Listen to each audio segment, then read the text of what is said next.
الحمدللہ رب العالمین والصلاة والسلام على رسوله الامین وعلى آلہ وصحبہ اجمعین الى یوم الدین اما بعد فاعوذ باللہ من الشیطان الرجیم بسم اللہ الرحمن الرحیم ادعونی استجب لکم۔ محترم ناظرین کرام السلام علیکم ورحمۃ اللہ وبرکاتہ۔ رمضان اور قرآن کا مخصوص پروگرام لے کر کے میں حاضر خدمت ہوں۔ ہماری کوشش رہی ہے کہ ہر حلقے میں، ہر ایپیسوڈ میں ہم کچھ ایسی بات کریں کہ زیادہ سے زیادہ اجر و ثواب کے ہم مستحق قرار پائیں۔ رمضان کا ماحول جو ہمیں ملا ہے اس کو زیادہ سے زیادہ ہم یوٹیلائز کریں، زیادہ سے زیادہ اس کو کیش کریں۔ روزوں کے جو ایام ہمیں ملے ہوئے ہیں، اس کی رحمتیں اور برکتیں جو سایہ فگن ہیں، ہم اس سے بھرپور استفادہ کریں، اور ان تمام کے درمیان جو سب سے اہم چیز ہے قرآن مجید، اس کی اہمیت کو جانیں، اس سے استفادے کی شکلیں سمجھیں، اور اس کے جو حقوق ہمارے اوپر آتے ہیں اس سے ہم واقف ہیں۔ بات ذکر کی چل رہی ہے، بات دعا کی چل رہی ہے، اور ہم نے تفصیل کے ساتھ کتاب و سنت کی روشنی میں اس بات کا جائزہ لیا ہے، اس کو سمجھنے کی کوشش کی ہے کہ ذکر کی اہمیت کیا ہے، دعا کی اہمیت کیا ہے، کیا آداب ہیں، کیا شرائط ہیں، کیا سلیقہ ہے جس کے ذریعے ہمیں دعا کرنی چاہیے اور دعائیں قبول ہوتی ہیں، کون سے مقامات ہیں جہاں پر دعا قبول ہوتی ہے، اور بندے کو اللہ رب العزت کے سامنے عاجزی کیسے کرنا چاہیے، گڑگڑانا کیسے چاہیے، اس سے دعائیں کیسے کرنی چاہیے۔ یہ سارے عناوین پر ہم نے بہت حد تک گفتگو کی۔ آج کے اس پروگرام میں محترم ناظرین کرام، نبی اکرم صلی اللہ علیہ وسلم کی مسنون اور مخصوص دعائیں کیا ہیں اس پر انشاءاللہ ہم گفتگو کریں گے۔ ہماری کوشش یہ ہونی چاہیے کہ ہم جب اللہ رب العزت سے دعا کر رہے ہوں، مانگ رہے ہوں، کوشش کریں کہ جو دعائیں نبی اکرم صلی اللہ علیہ وسلم نے سکھائی ہیں ان دعا کو ہم زبانی یاد کریں، ان دعاؤں کو کہتے رہیں، ان میں تاثیر زیادہ ہے، مسنون دعاؤں کی اہمیت زیادہ ہے، قرآنی جو دعائیں ہیں ان کی اہمیت زیادہ ہے۔ قرآنی دعاؤں کو یاد کر لیں، اس میں دعا کریں، وہ اللہ تعالیٰ کا کلام ہے۔ نبی اکرم صلی اللہ علیہ وسلم کے زبان اطہر سے جو دعائیں نکلی ہیں ان مسنون دعاؤں کو ہم یاد کر لیں، ان کے ذریعے دعائیں کریں، اور اس کے علاوہ پھر جو کچھ بھی ہم دعائیں کر سکتے ہوں بارگاہ عزدی میں وہ دعائیں کریں۔ لیلۃ القدر میں ایک دعا حضرت عائشہ رضی اللہ تعالی عنہا سے مروی ہے کہ میں نے نبی اکرم صلی اللہ علیہ وسلم سے عرض کیا کہ اے نبی محترم صلی اللہ علیہ وسلم، مجھے جب لگے کہ یہ ہے لیلۃ القدر، کچھ محسوس ہو کہ شب قدر جیسے ہے یہ، تو میں کیا دعا کروں؟ نبی اکرم صلی اللہ علیہ وسلم نے حضرت عائشہ رضی اللہ تعالی عنہا کو دعا سکھائی تھی کہ آپ یہ دعا مانگیں، اللہم انک عفو تحب العفو فاعف عنی۔ بار الہ تو سراپا عفو ہے، عفو کو پسند کرتا ہے، لہذا بار الہ تو مجھے معاف فرما دے، میری مغفرت فرما دے، مجھے معاف فرما دے۔ اسی طریقے سے رمضان کے درمیان اور بھی دعائیں ہیں، راتوں میں دعا کرنے کے اور بھی الفاظ ہیں، ان سب کو کھوج کھوج کر کے کتابوں میں موجود ہیں، اس پر بہت ساری کتابیں بھی آ گئی ہیں، اس پر بہت سارے رسالے بھی آ گئے ہیں، اس کو ہمیں پڑھنا چاہیے اور اس کی روشنی میں اپنی زندگی کو مزین کرنا چاہیے۔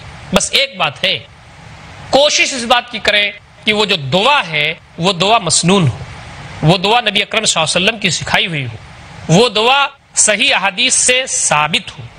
اس کے علاوہ بندہ آزاد ہے، سلیقے کے ساتھ اللہ رب العزت سے جو بھی دعا کرے گا ہمیں قوی امید ہے کہ اللہ رب العزت اس کی دعا کو قبول فرمائیں گے۔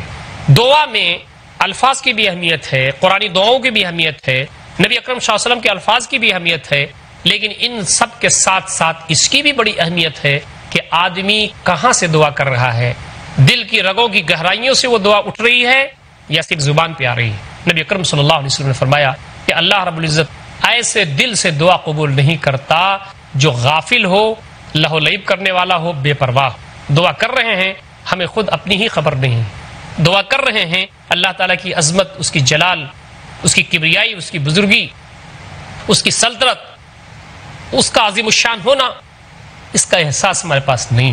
کانسنٹریشن ہو، توجہ مرکوز ہو، اللہ رب العزت کی عظمت کا احساس ہو، گنہگار بندہ ہونے کے لحاظ سے شرمندگی ہو، اور اللہ رب العزت کے سامنے جب والہانہ انداز سے دعا کی جائے گی تو اللہ رب العزت اس کو قبول فرماتے ہیں۔ نبی اکرم صلی اللہ علیہ وسلم کی مسنون دعائیں کیا ہیں؟ میں چند دعاؤں کا تذکرہ آپ کے سامنے کرتا ہوں، اس لیے کہ ساری دعاؤں کا احاطہ کرنا یہاں مشکل ہے۔ جو جامع دعائیں ہیں، مسنون دعائیں ہیں، ان میں سے چند کا تذکرہ میں کرتا ہوں، اور ہم دیکھیں کہ اس کے اندر کانٹینٹس کیا ہیں، ان کے اندر کیا کچھ بتایا گیا ہے اور کیا کچھ کہا گیا ہے۔ اس سے ہم کو یہ اندازہ ہوگا کہ ہم جو اپنے لیے دعائیں کرتے ہیں اس میں کن چیزوں کو خاص کریں اور کن چیزوں کو فوکس کریں۔ ان انس رضی اللہ تعالی عنہ قال كان اکثر دعاء النبی صلی اللہ علیہ وسلم اللهم آتنا فی الدنیا حسنہ وفی الآخرۃ حسنہ وقنا عذاب النار۔ انس رضی اللہ تعالی عنہ فرماتے ہیں کہ نبی اکرم صلی اللہ علیہ وسلم کی اکثر دعا یہ ہوتی تھی، نبی اکرم صلی اللہ علیہ وسلم کی اکثر دعا یہ، یعنی کثرت سے نبی اکرم صلی اللہ علیہ وسلم یہ دعا فرماتے تھے۔ کون سی دعا؟ اللہم آتنا فی الدنیا حسنہ وفی الآخرۃ حسنہ وقنا عذاب النار۔ بار الہ ہمیں دنیا میں بھی نیکی عطا فرما، حسنہ عطا فرما، اور آخرت میں بھی اچھائی عطا فرما، اور جہنم کے عذاب سے بچا۔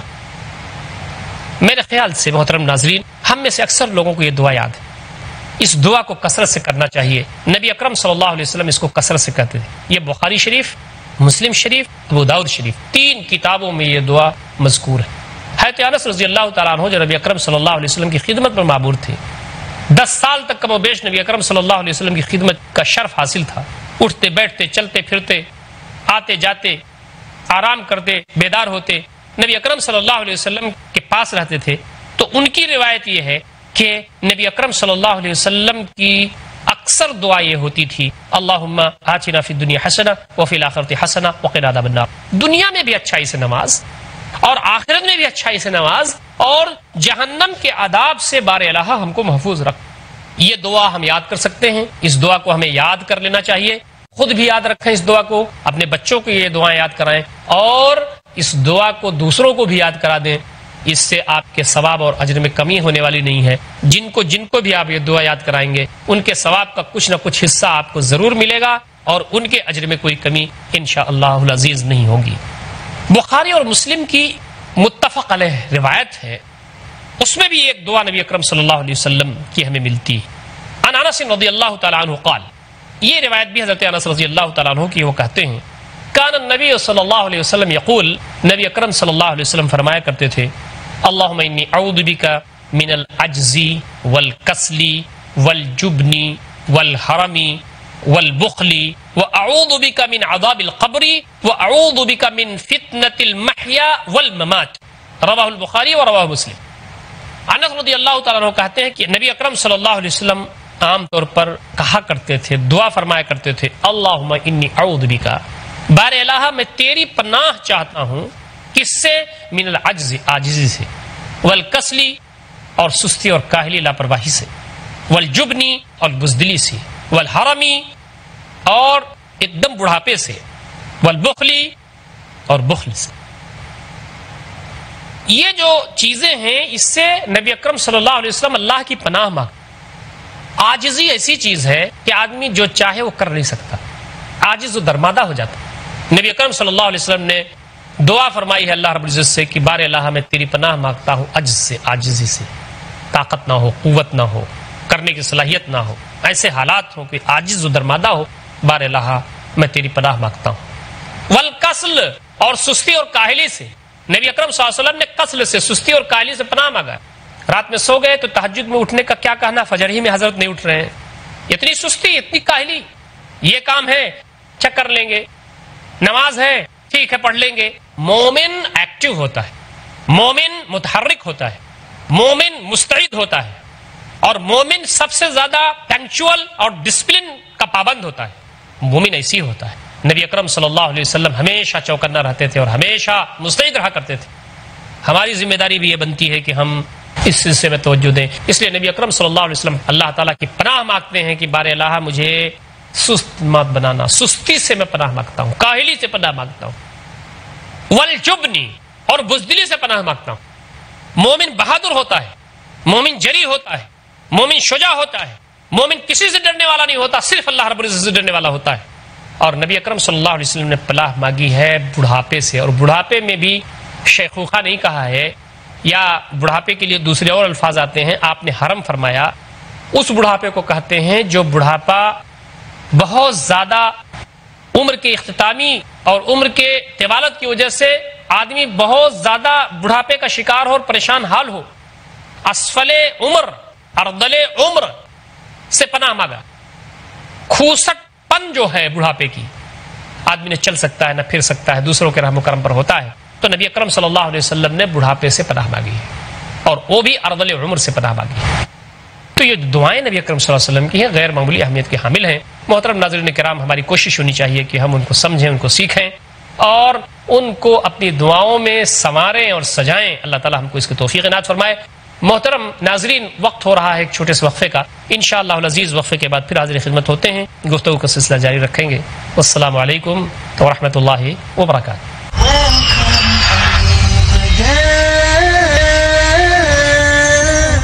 بسم اللہ الرحمن الرحیم. محترم ناظرین کرام، ہم وقفے کے بعد پھر حاضر خدمت ہیں.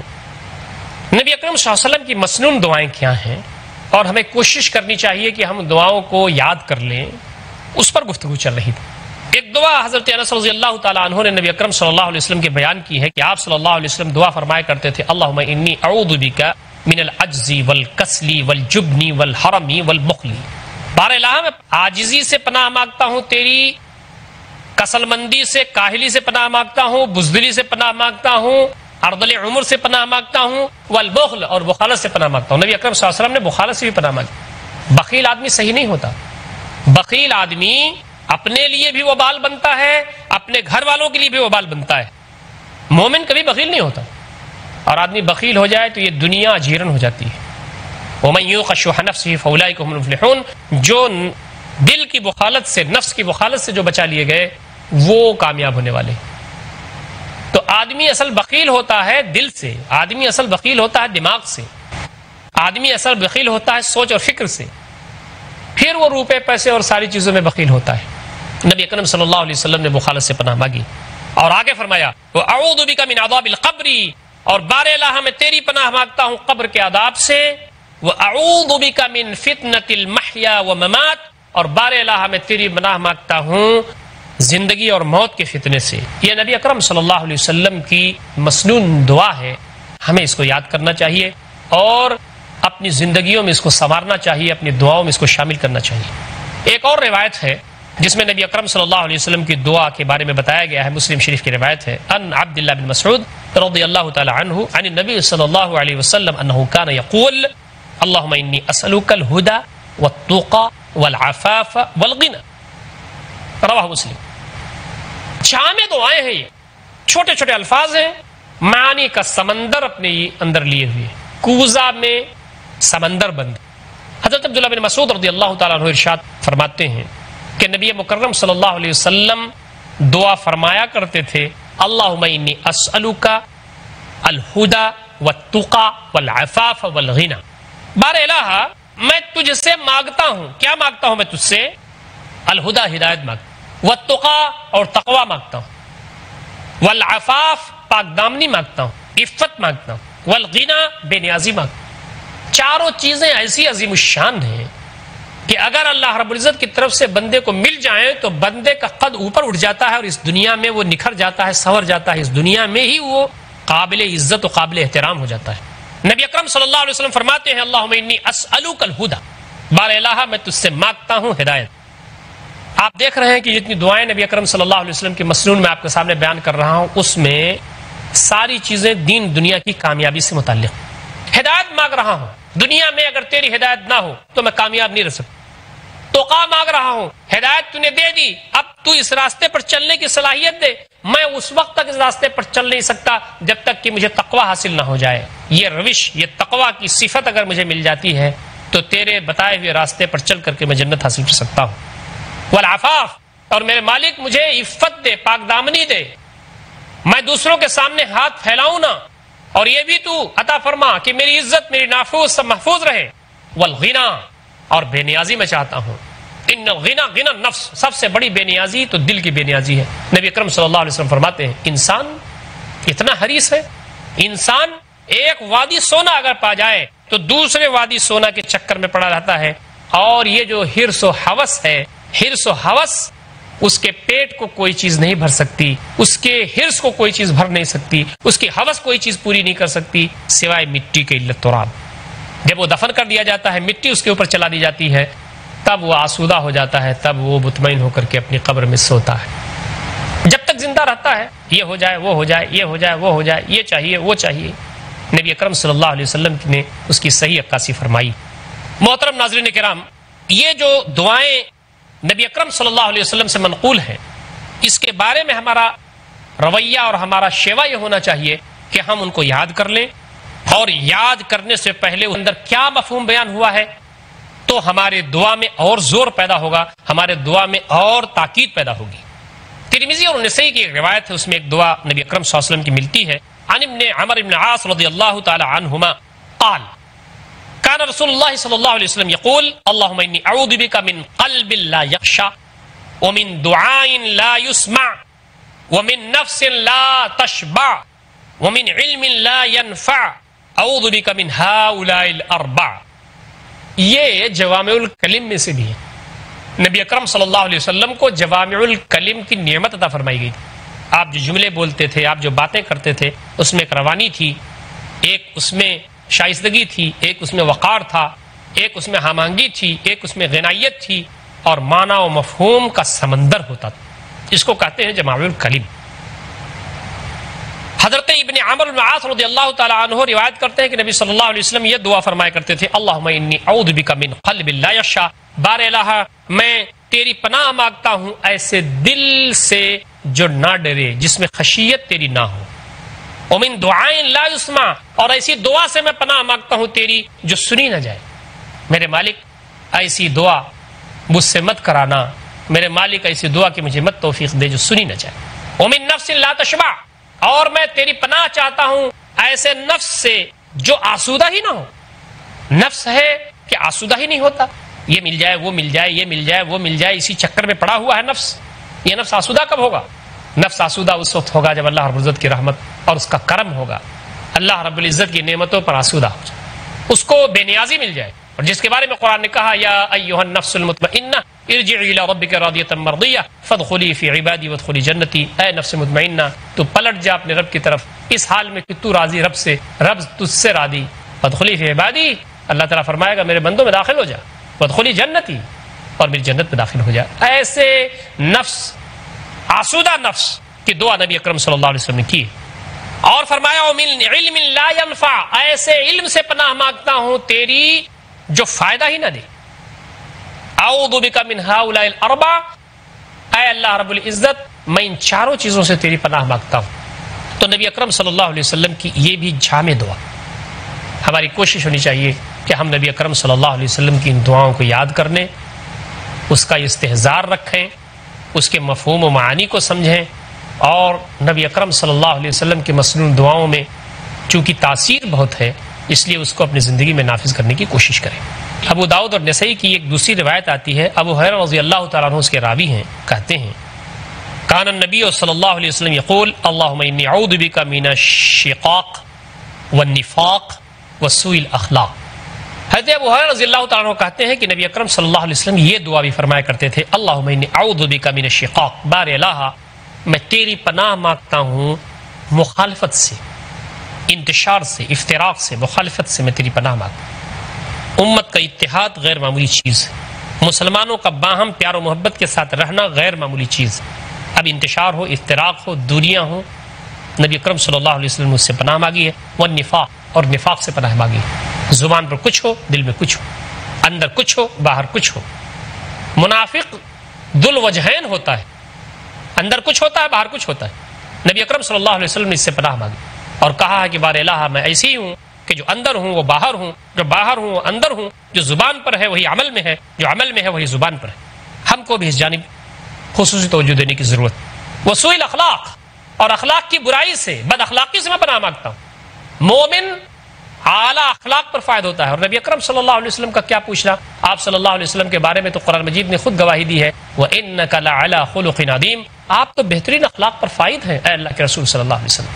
لیکن پھر بھی، اس کے باوجود بھی نبی اکرم صلی اللہ علیہ وسلم اللہ تعالیٰ کی پناہ مانگتے تھے سوء اخلاق سے، بد اخلاقی سے. محترم ناظرین کرام، یہ مسنون دعائیں چند میں نے آپ کے سامنے بیان کی، اور اس کا جو مفہوم ہے اور اس کا جو معنی ہے کوزے میں سمندر لیے ہوئے. ہم اور بھی مسنون دعائیں جو صحیح احادیث سے ثابت ہیں ان کو لیں، ان پر غور کریں، ان کو سمجھیں، اور دھیرے دھیرے ان کو یاد کر لیں، اور اس کو اگر ہم پڑھتے ہیں تو انشاءاللہ ہمارا دل صاف ہوگا، ہمارے دل کا تزکیہ ہوگا، نفس قابو میں ہوگا، اور ہمارے اندر نکھار پیدا ہوگا۔ توبہ و استغفار کثرت سے ہم کو کرنا چاہیے۔ دعائیں اس وقت قبول نہیں ہوتی جب تک بندہ توبہ استغفار نہ کرے۔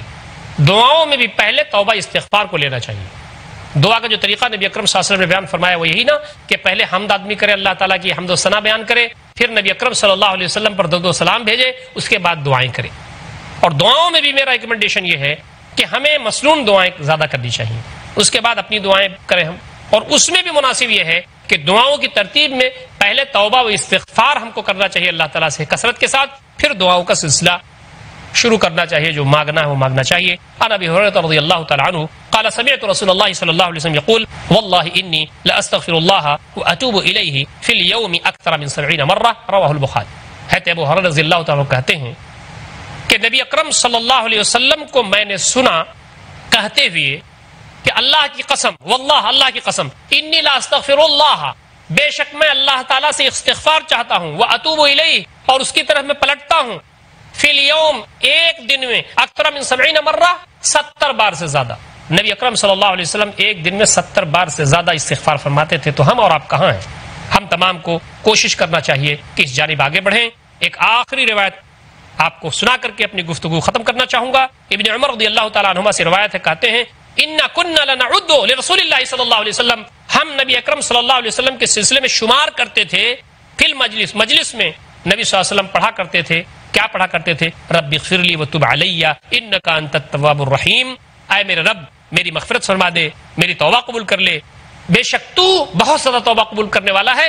یہ چیز آپ پڑھتے تھے اور ہم شمار کرتے تھے کتنی مرتبہ؟ 100 مرہ، 100 بار۔ احمد، ترمذی، ابو داؤد، ابن ماجہ ان کتابوں میں موجود ہے۔ نبی صلی اللہ علیہ وسلم کا جب یہ حال تھا تو ہم کہاں ہیں؟